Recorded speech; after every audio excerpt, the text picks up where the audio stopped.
Welcome back, KCAA listeners. This is the James Kane Experience, and I'm your host, James Kane.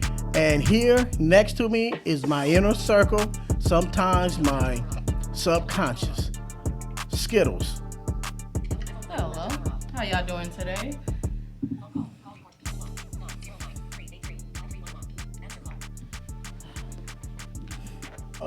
And Shy Shy. And Shasha. Hello.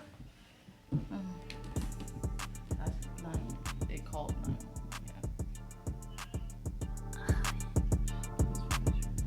And the boss. Hi. Okay, there we have it. Yes, I'm gonna bring in my special guest. Her name is Sister Wanda Lane. She is a family, well, a licensed family therapist. And I would like to bring her in on our topic today in segment one. What do you think?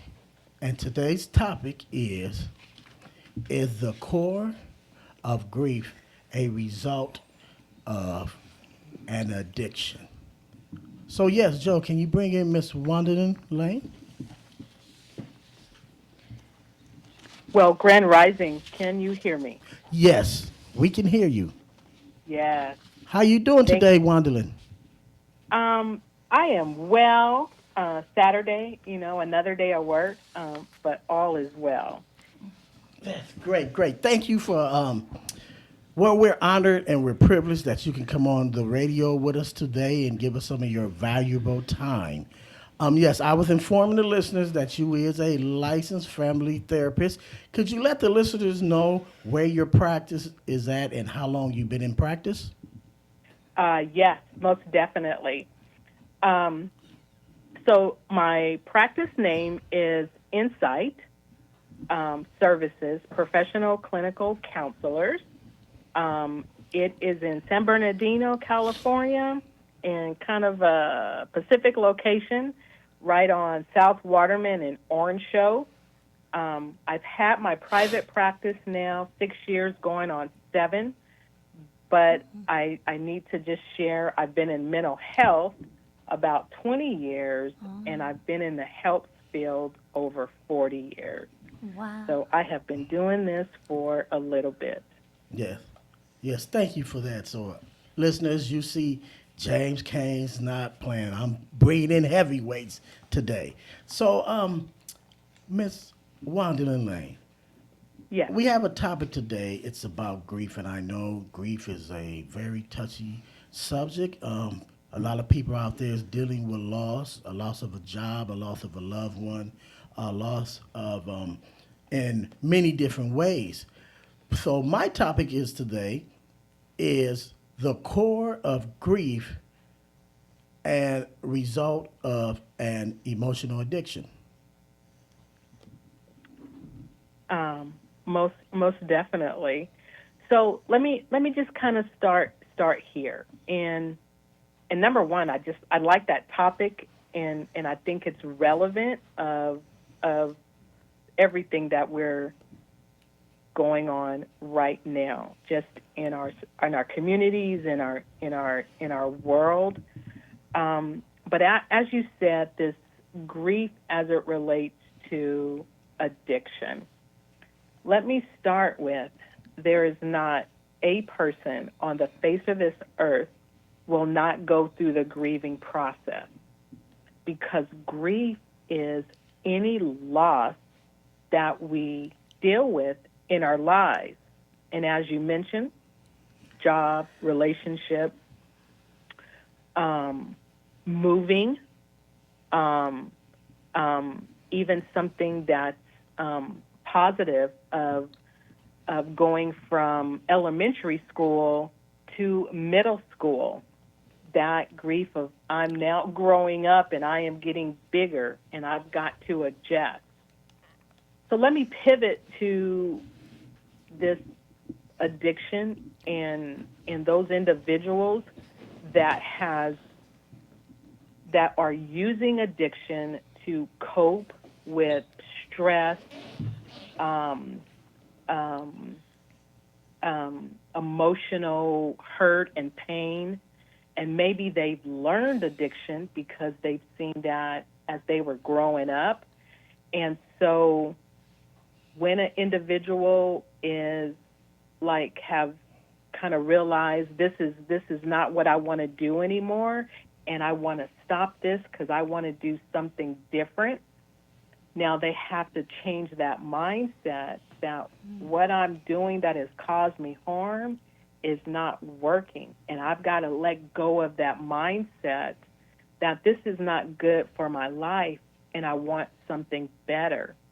That we've got to come to a realization that we all want great things out of our life.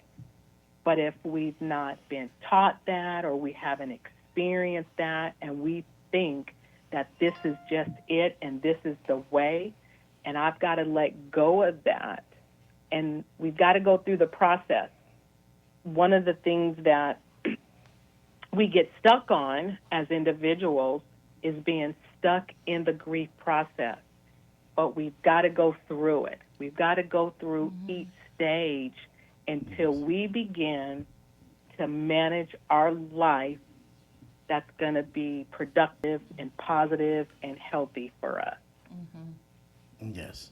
Now, what brought me to this topic of grief and addiction, I was doing a little research on the words, and with words I love to do the etymology and find the origin of the word, because then it brings it back to life where I know where it comes from and I know where it's going. Now, when you brought in substance addiction, dealing with substance, that was a negative part of addiction that came in the 19th and the 20th century.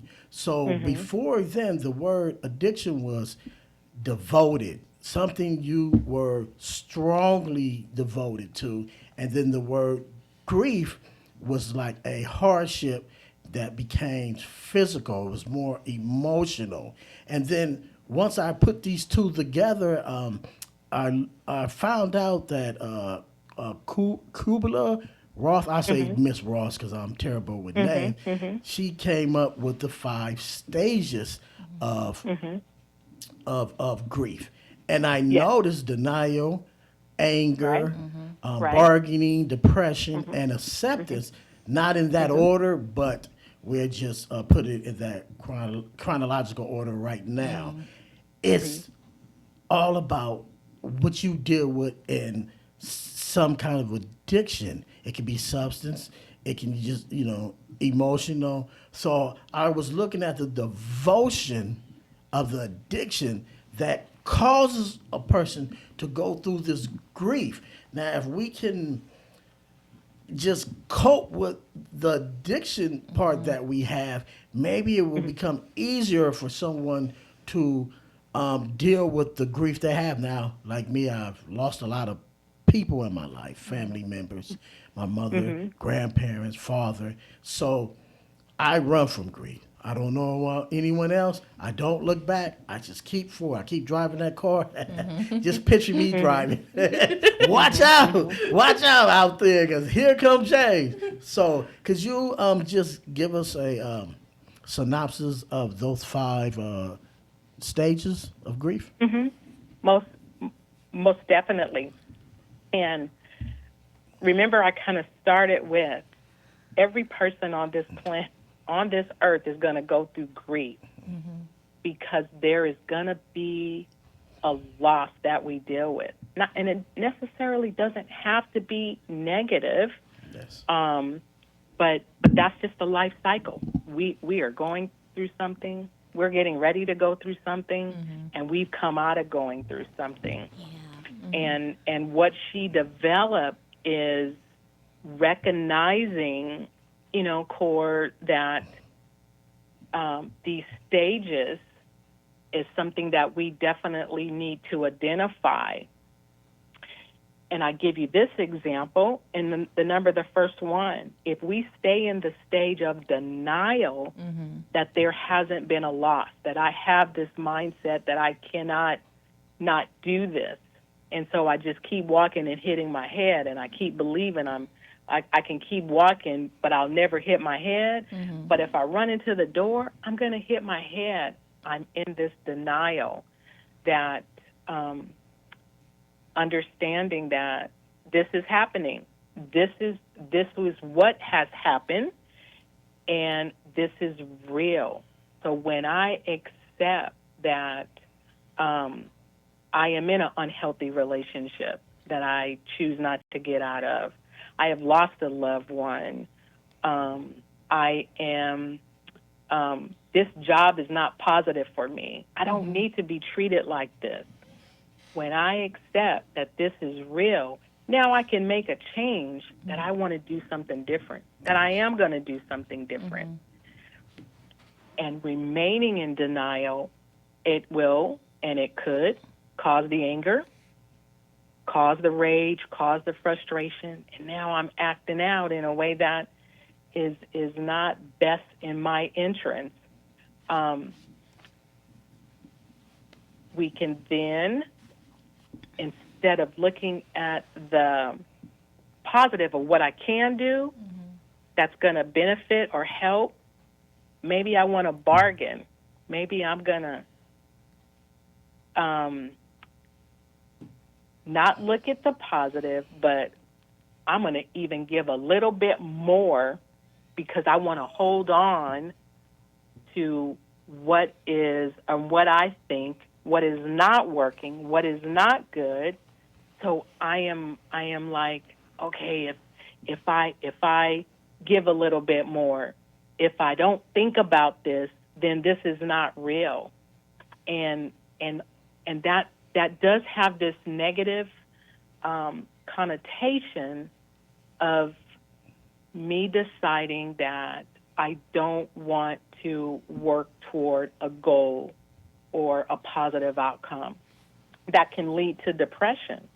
And now I'm in this cycle of hopelessness, of not seeing the positive or what else I can do. Now, if I change that into this has happened, this did happen, I'm giving myself permission to feel I'm sad, I'm hurt, I feel lonely. What I'm gonna do is something every day to allow me to feel different, that builds that hope in me, and now I can accept this new way of life because it is just real. I am a person I understand feelings. Being a therapist is very important, but feelings are up and down. The fact of the life of the matter is whatever that situation is, when I go through it, I got to believe that on the other side, it's going to be better, even if it's different. Yes. Yes, change is very difficult. A lot of us are scared of change, so we stick to what we're used to. Well, I thank you again, Wanda. I know your time is very important, and thank you for coming on today to help the people understand a more professional way of dealing, coping, and understanding what grief is and addiction as it applies to each other. If you would like, you can continue listening to the radio show, or Yeah, I know you yeah. probably have a client that, appointment. So I just want everyone to know this is my therapist, and I go to therapists too. And so we can knock down some of that black men don't go to therapy, don't want better mental health. As you see, she's here and her practice, she gave you, no, hold on. Sister Wanda, can you please give out your practice name and location again? Yes, most definitely. It is Insight Services, professional clinical counselors. The address is 1254 South Waterman, suite number 44, San Bernardino, California, 92408. And I just want to thank you. I'm honored. I feel privileged, and don't hesitate. I would love to chop it up and talk and have conversations. This has been real good. Oh, thank you for that, and you know I'll be you. calling you in again because I know I need you, and people need you, mental health needs you, and it's an honor to have you representing us in the mental health field. Thank you again. This is All right. Wandering Lane. Thank Now you. we will get into James Kane experience on Yes. grief and addiction. I'm going to ask my inner circle here a few questions. Well, maybe just one question. Is the core of emotional addiction of somewhat causes grief? And Skittles, could you take two of those? Yeah, no problem. So one of the hardest parts of both grief and addiction is the anger. In grief, it's that feeling of why did this happen to me. Maybe you found yourself angry at God, at the word, at a doctor, or even at the person who passed away. It feels unfair, and honestly, it is. It is. The anger is really, pain underneath. But it comes out as a rage because it's easy to be mad than to sit with helplessness. And addiction has its own vision of anger. When someone points out the problem, the walls go up. It's like you don't get it. Leave me alone. Yeah. Sometimes the anger doesn't even go outward. It turns inward. Shame, self-blame, the inner voice saying I'm a failure or never change. Both grief and addiction use anger as a shield against something too heavily to face head on. Then there's bargaining. And honestly, this one is sneaky. In grief, it sounds like if only I had done this different, maybe they'll be you still be here. Or even maybe if I just do this or pray hard enough, somehow things will go back to why they were. It's our brain trying to rewrite a story that has already ended. In addition, bargain looks like making deals with yourself. I'll just cut back all only drinks on weekends. That's Yeah. I'll stop after this one time. Most of the time, that's not going to happen. Exactly. Deep Yeah. down, it's the same thing as grief. It's us not being ready to accept the loss, so we try to navigate with reality. So what did you think about Shy? Actually, so I'm gonna touch on depression and acceptance, Oh, but I'm okay. gonna have the boss share about depression first Okay. before I talk about Yeah, depression both. and acceptance. What you got for us? As we all know, grief can come with a lot of emotions, and one of those huge emotions that most people know about is depression. Depression, most people usually view depression as sadness or just helplessness or just laziness and people who don't want to come out and stay in a dark room. But that's not true at all. Depression can also be happiness. What I mean by this is because when people go out with their friends, people who have depression, who go outside, who does all these things, they like to put on a mask and conceal their sadness and the depression inside, but happiness. And that makes people like believe that they're always happy, nothing's wrong with them, that they are just this stable person, and that's not true at all. Yeah. And I also think that grief could also if you already have depression, then it can influence even more, like make it even worse if it wasn't already. And it can also cause depression, which I talked about previously.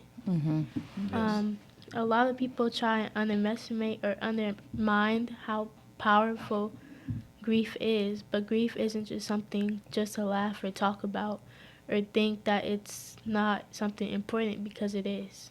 Yeah, Yes. yeah, it really is. Thank you so much for sharing that. I'm going to talk about how, personally, I have gone through grief, and I had to actually go through acceptance before depression. With the loss of my older sister, um, and how my whole family kind of reacted to it, and me being kind of the peacemaker or the voice of reason in my family, I was kind of in a way forced to be to go through acceptance while everyone else was going through depression.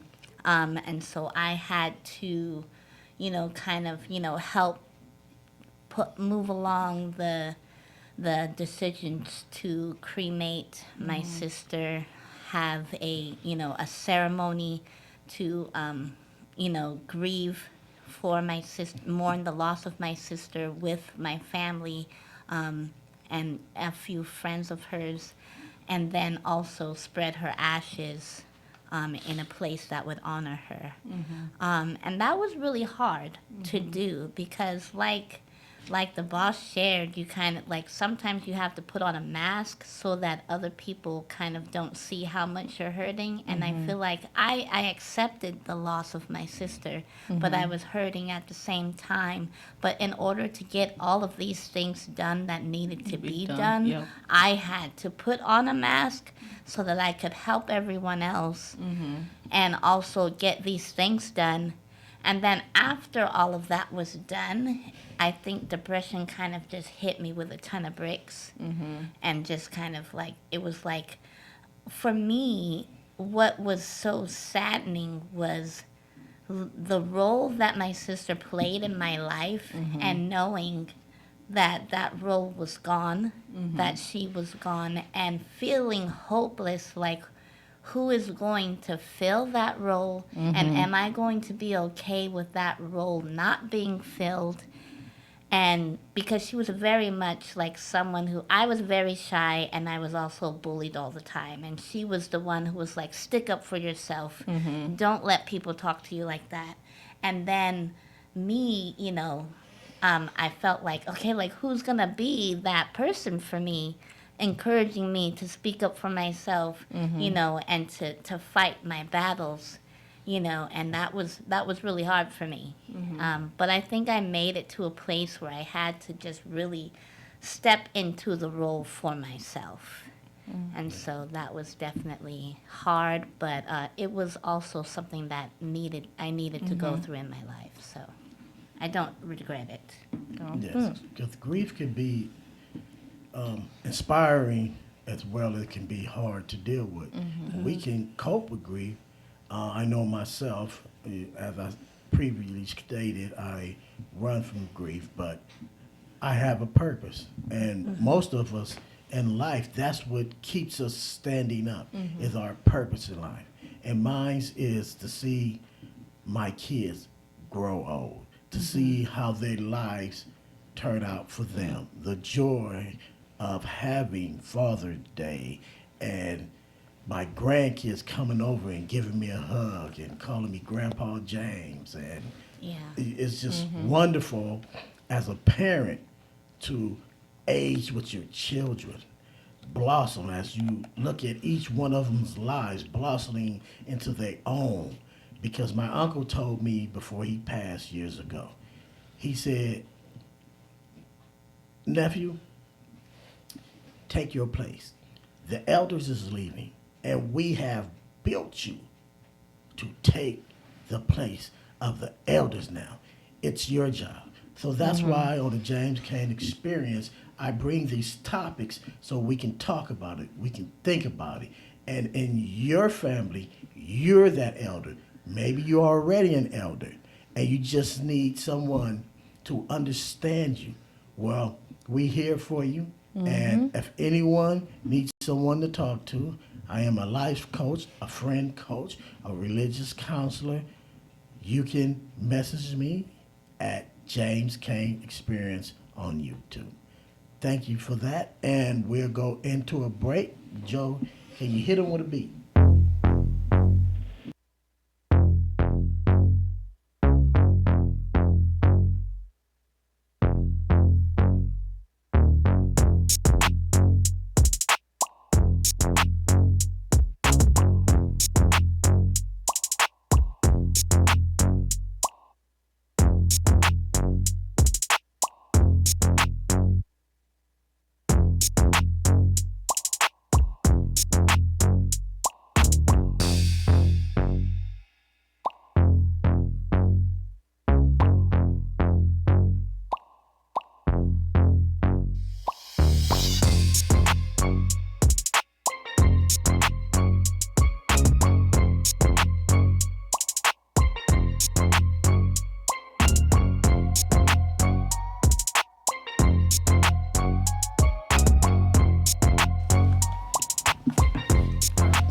Okay, we're back with segment 2. As my previous listeners know, it's called Reading for the Blind. It's not just because I'm visually impaired that I like reading. I like the younger people to talk to their elders and read a book to them. Or parents, read a book to your children. Because you don't have to be physically blind. You can be mentally blind. So that's why it's called Reading for the Blind. The boss, can you read us Genesis 4, 1 through 10? Okay. Cain and Abel, verse 1. And Adam knew Eve his wife, and she conceived and bare Cain, and said, I have gotten a man from the Lord. And she again bare his brother Abel, and Abel was a keeper of sheep, but Cain was a tiller of the ground. And in process of time it came to pass that Cain brought of the fruit of the ground an offering unto the Lord. And Abel he also brought the firstlings of his flock and the fat thereof.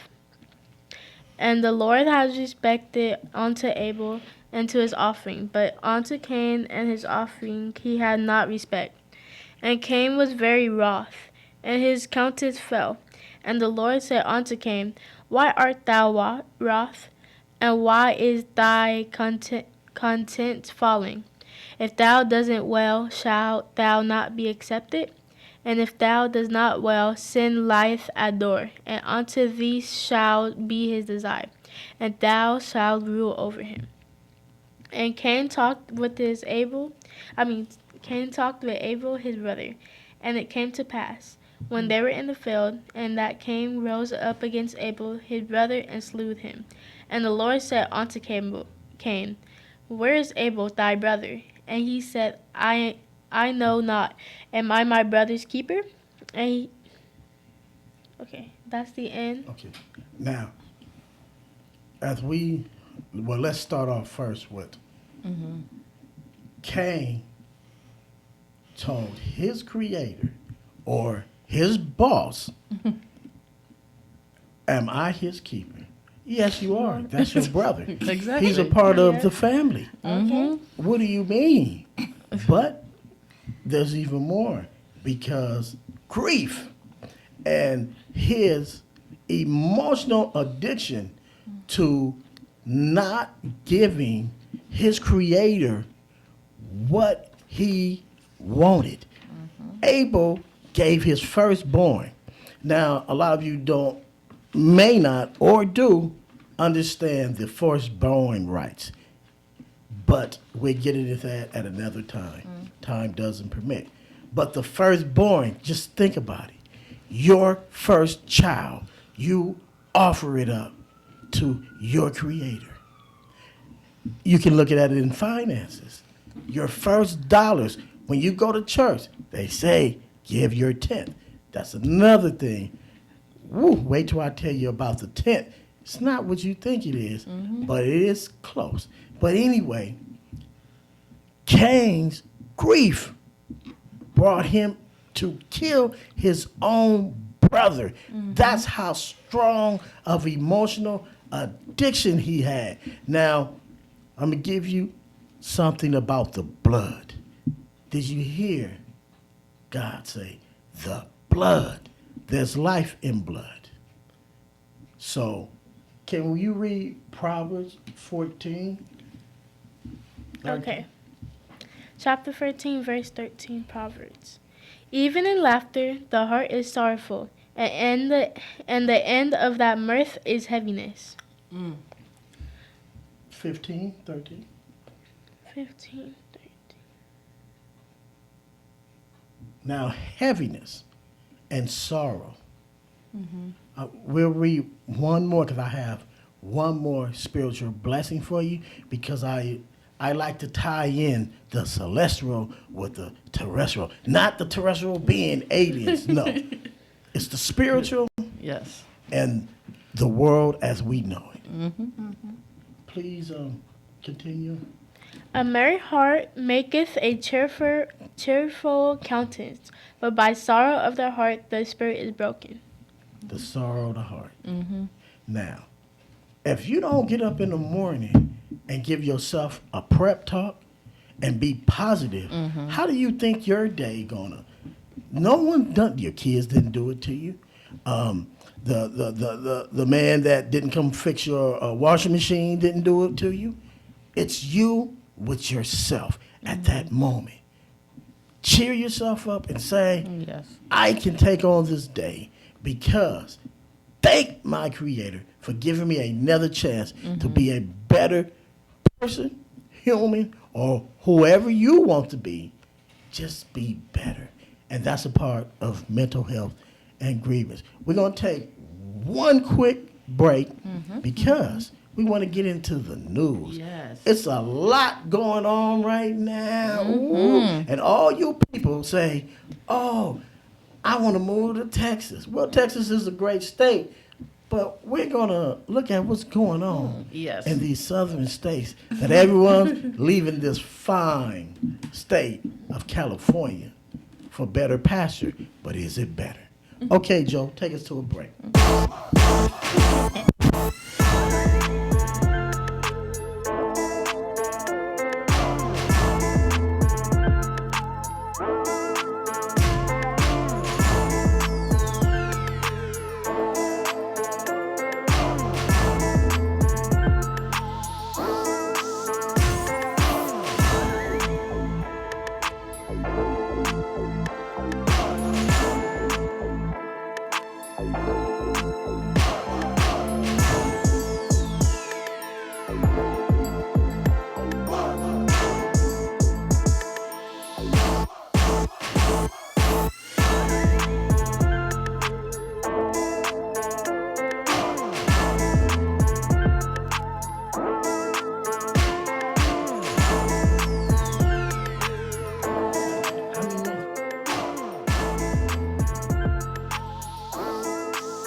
Yes, welcome back.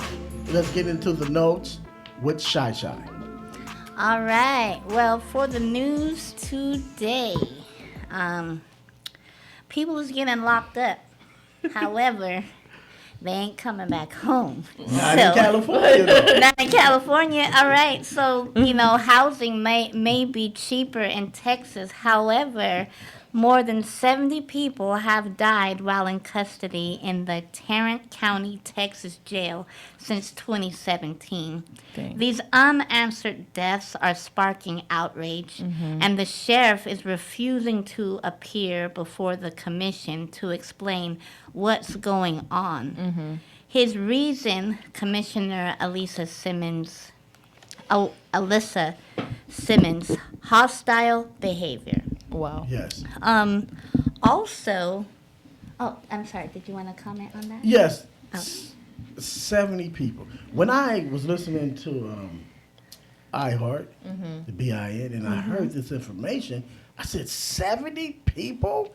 How did Yeah. we get I know. to 70 people? That's a lot. The ACLU and all the other U's didn't get up and say, wait, hold up. Now, I know, a lot of people saying, okay, them Yeah. just some, we won't use it, the C word. And, okay, they went to jail and, that's where servitude is legal.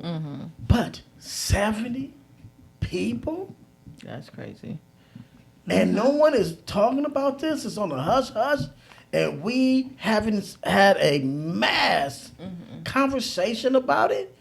Our leaders haven't said nothing either. Nobody. These are just the people that's on the lower levels of news bringing this up. Yeah. This is something, to me, is not right. So No, it's wherever there's chaos, there's prosperity. We just got to find out who's prospering off these 70 people's Yes. death continues. Exactly. And that led me to another story, actually, further down south in Jackson, Mississippi, where in the late 2023 and early 2024, not that long ago, the public learned that over 200 bodies of mostly black men were buried in unmarked graves behind the Hines County Penal Farm, which includes the county jail in Jackson, Mississippi. The burial site came to light after Betterston Wade, a Jackson resident, spent months searching for her son, Dexter Wade, who had gone missing in 2023. After discovering her son's fate through a journalist, she learned that an off-duty police officer had fatally hit him and officials had buried his bodies in the pauper's field without proper notification to Wow. his family. Oh. And when they looked into that, they found that there were 200 other bodies buried in this same field. That's it is crazy. very sad. It is. These people may be going to jail, but they are still human beings and they still have rights. And it's just sad that they were just kind of tossed aside like trash. Yes, that is sad. It sounds like Willie Lynch's nephew, Johnny Lynch, is at work. And there's a lot going on in Mississippi, and we need to have a conversation about that. We need to get our federal government to start saying, hold up, wait. We need our officials to say, wait. Some of these things we need to address immediately. We can't just continue to let these people, because they're incarcerated, because Yeah. these people with these mental illness, these traumas, this grief, these addictions come back out into our society. And guess what? Now they're part of the homeless. Yep. Now, do you want your mom, your uncle, your dad to walk down the street and one of these homeless people have a problem because their trauma they can't deal with, they can't get mental health, they don't even know who they are. They was beat in Mississippi but landed in California. I don't know if this is true, but I'm just saying, I hope it's not. But I don't want to be the one walking down with my white cane, somebody bust me upside the head to Right. get back on the bus and go somewhere else, and we can't find out who they are, and then my family got to come looking for me. I'm another statistic of Yeah. violence. Yeah. So let's make our officials, because we vote, we pay taxes. Yes. So let's get on these people and let them be aware that we're human too, and we demand respect. There's a Anything else? Yes, with USA Today, U.S. labor market, including among the county's black workforce, the unemployment rate for black Americans hit 7.5% in July, up from 6.1% a year ago and 7.2% the month prior. according to the most recent job report from the Labor Department. The most recent surge follows an eye-popping 13% increase from May to June and puts the metric well above the total unemployment rate of 4.3%. Black women in particular have been seen a dramatic increase in unemployment over the past year from 5.5% to 6.7%. I mean, we out there, we getting jobs. We trying to make, a better life. Yes, I agree. Yes, but those jobs, because I was watching that on AFN, and I started noticing that these job slowdown is affecting a lot of people. Now, you know, in our community, it's going to affect you. Yeah. And you're going to be the first one to start feeling the pain until someone else starts feeling the pain. Exactly. But who do you run to? It's because that's the problem that's we've been trying to address for all these years. We're talking, but when's the results? What is someone's going to do to help not just the successful black communities, but those who are ordinary, the workers, the middle class? Because if you look at the middle class, when they drop, then the poor drop. Now, I'm not just saying that it's the people's, other people's. It's not all on them. We have to take accountability and responsibility because what I learned by the professor, Boyce Watkins, is that poor means passing over opportunities repeatedly. And when I heard him say that, I said, oh, wow. Yep. I never thought of it. All these years I've been on this earth, no one ever put it to me that way. It's because sometimes I don't have to buy that Slurpee and take my last dollar. I can put that dollar up. Now, I was in my Mount Sac finance class, well, sociology of religion. My professor was saying, make your money work for you. So if you're going to save money, take a part of that savings and put it somewhere so it can grow. Yeah. Compound interest. Yes. Investments. Compound interest. I agree. Remember what Einstein said. What is the eighth wonder of the world? Compound interest. So we're going to go next to a short break, and then I'm going to come back with James' weekly sports recap and talk about those Chiefs going down. Yeah. I charge you. Oh, look at the boats. Oh, shoot. Look at the boat. It's thundering in Los Angeles. But are they really from Los Angeles? That's another thought. No. And then we'll talk about those Raiders. They're coming. I see it right now. There's ships coming in to New England right now. The Pirates is ready to come. Oh, wow. So, give us a break, Joe, and we'll be right back.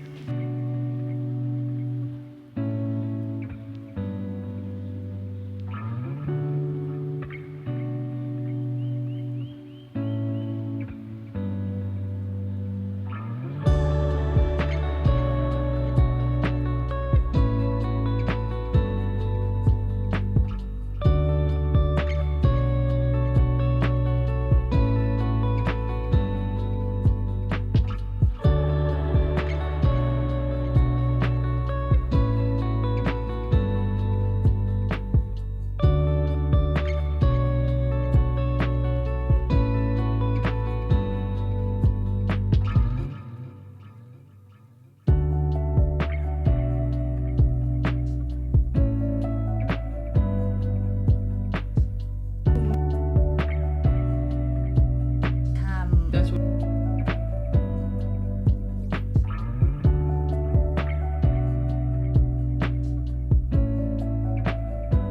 YouTube streams, like I watch YouTube.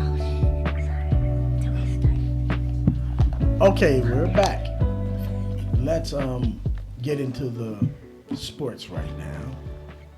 YouTube, what? Like my daughter was just saying, didn't know the mic was on. So we back here chit-chatting, but we was trying to give everybody a little a break. And so we did that. So YouTube. Woo! We had Thursday night football. It was a good game. Them Cowboys.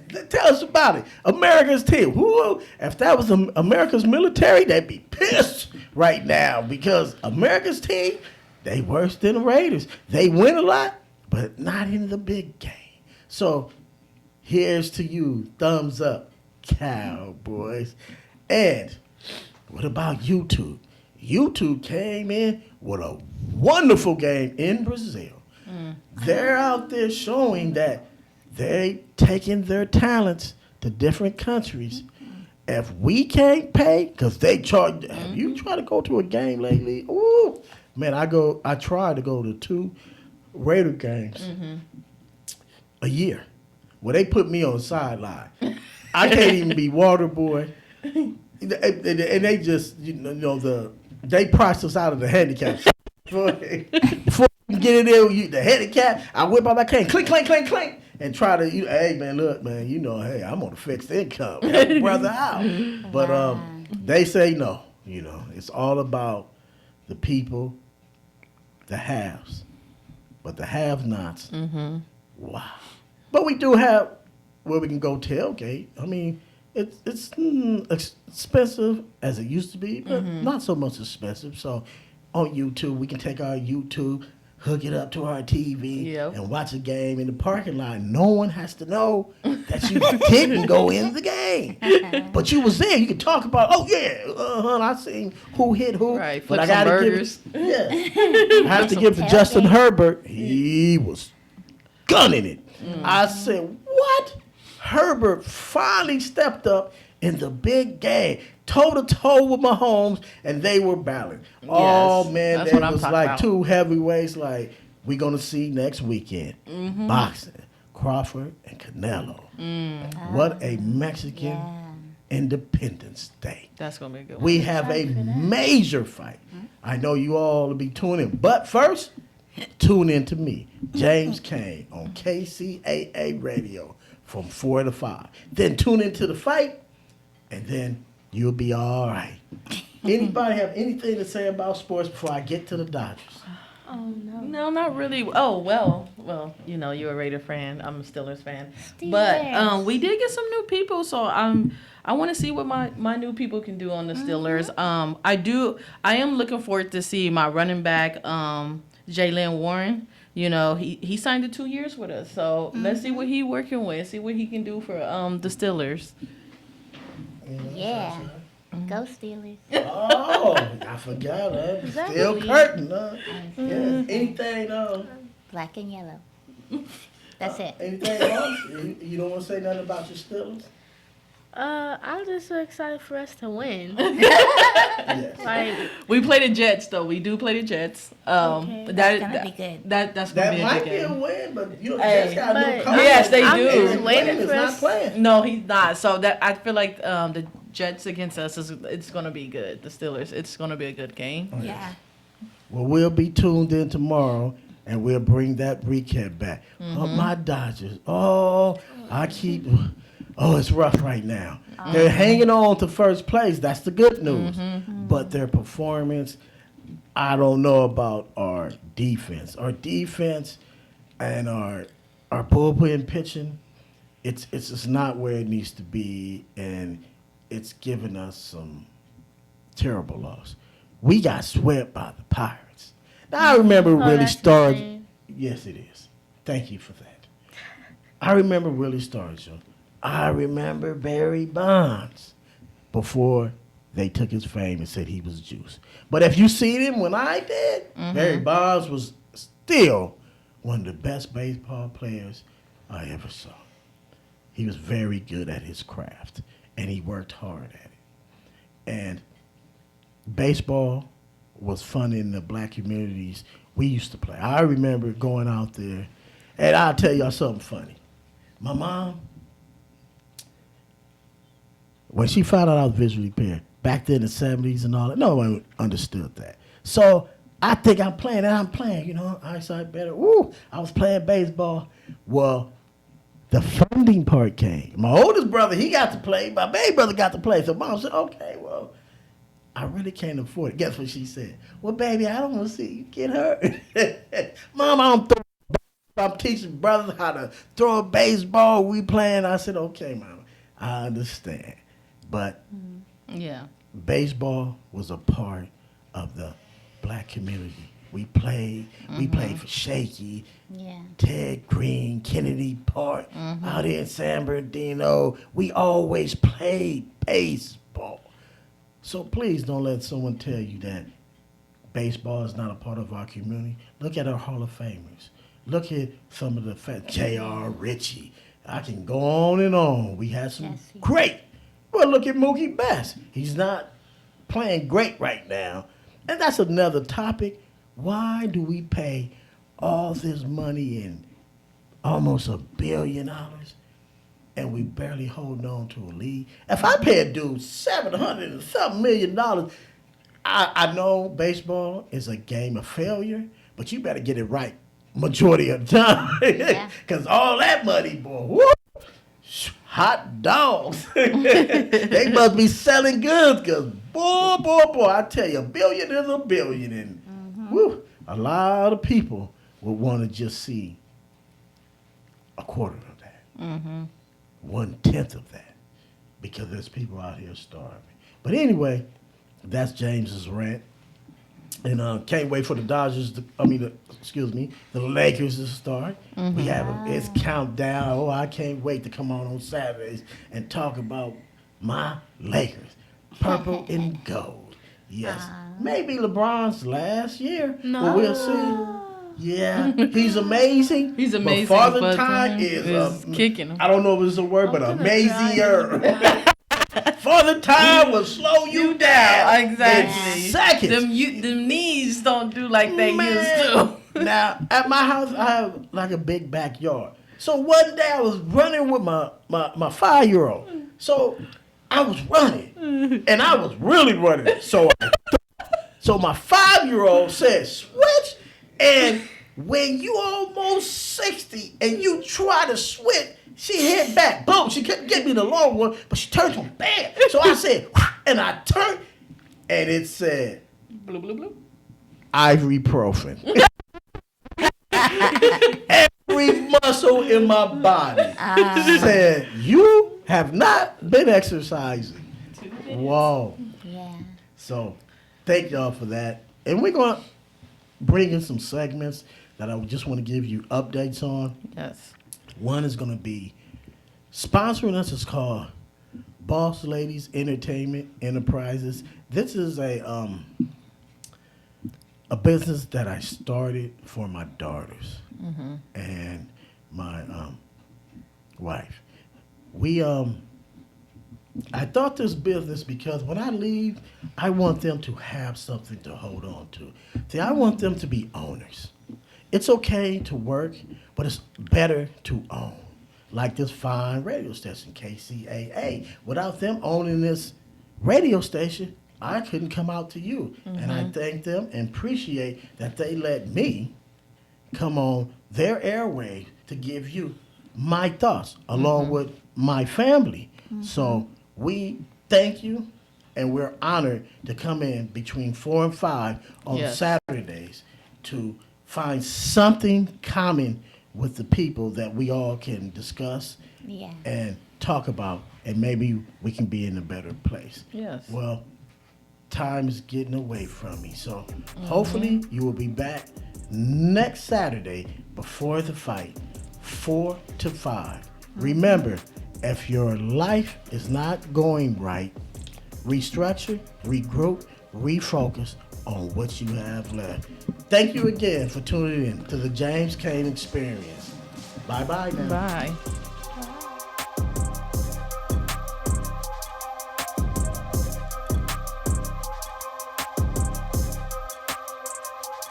You're listening to KCAA, your good neighbor along the way. Now, here's a new concept: digital network advertising, where businesses display your ad inside their building. If a picture's worth 1,000 words, your company is going to thrive with digital network advertising. Choose your marketing sites or jump on the DNA system and advertise